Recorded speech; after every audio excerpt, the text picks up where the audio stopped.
Leaving council last night did not feel particularly safe. It's related to issues from a couple weeks ago, but I just wanted to bring that up. I don't know if anything had got back to you, but there was a group of folks that, because we didn't do public comment, opted to sort of do their own soapbox stuff in the lobby of the Norm Dix building. So it was a little tricky, like folks didn't necessarily want to stay till they left, but then we also didn't want to leave, the building monitor there with a crowd. So I don't know, I just wanted to make you aware of that. Yeah, if you guys are feeling unsafe or anything, let us know, and we can get an area car over there. What do we staff? We're staffed at 53 people, so we're running short, both shifts right now, but I don't have any extra bodies to throw at those meetings. Do you guys want to look at hiring security for meetings until things calm down?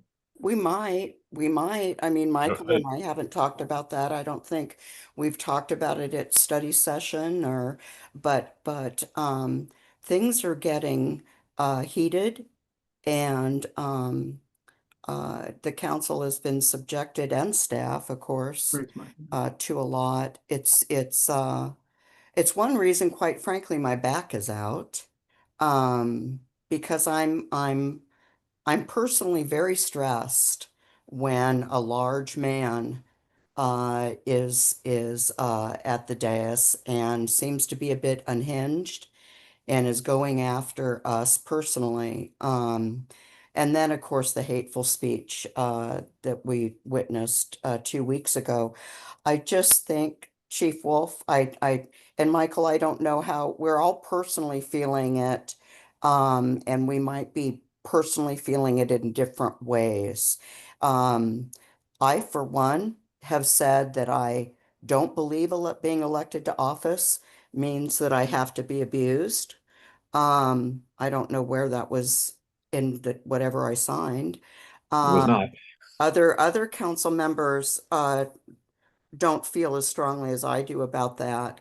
But I'm using video a lot lately, as you may have noticed, and part of it is because I'm stressed and I don't feel safe in the council chambers. And we've got more women than men on board, and I know that our sensitivity might be higher, but it's because we tend to be more vulnerable to physical violence. And although if somebody wanted to come in there, Chief, there's nothing you could probably do to stop them. I do think, along with Eric's comments or statement last night, I think that security presence or police presence in our meetings is a statement.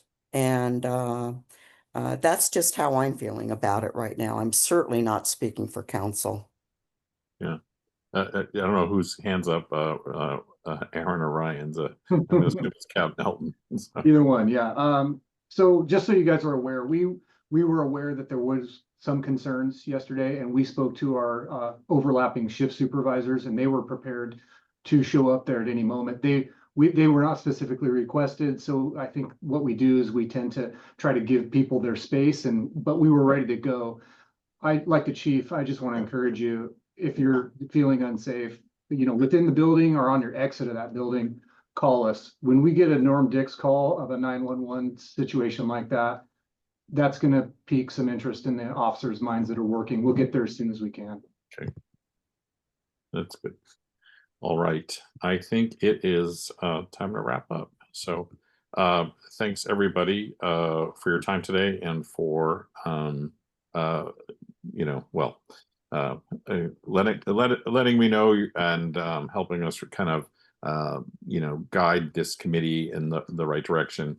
It was relatively new, so we're bringing it back and we're kind of learning our steps again, and Yeah, you know, actually, the one thing I wasn't gonna mention necessarily Councilmember Mockler by name, but you know, she chairs the one committee that operates completely differently. She chairs audit committee, where the whole thing there is very different, right?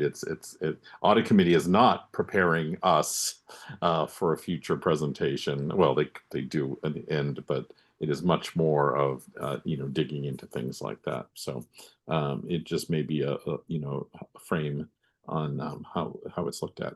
But it's just about 2 o'clock, and Denise has to get moving, and so to speak, and I have another